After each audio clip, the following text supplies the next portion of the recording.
आदरणीय मुख्याध्यापक सर, माननीय शिक्षक वृंद, उपस्थित पाहुणे आणि माझ्या प्रिय मित्र मैत्रिणींनो, आपल्या सर्वांना माझा सप्रेम नमस्कार. आज आपण भारताचा स्वातंत्र्य दिन साजरा करण्यासाठी येथे एकत्र आलो आहोत.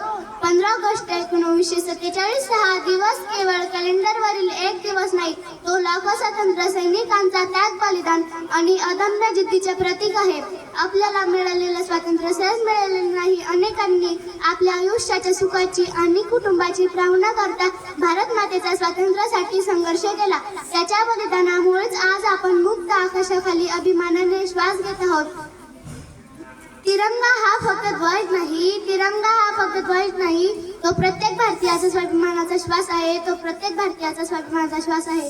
3 रंगांचा शोभतो तिरंगा, 3 रंगांचा शोभतो तिरंगा, केशरी, पांढरा आणि हिरवा. अभिमानाने फडकत गातो वीरांच्या शौर्याची गाथा, वीरांच्या शौर्याची गाथा. भारत माता की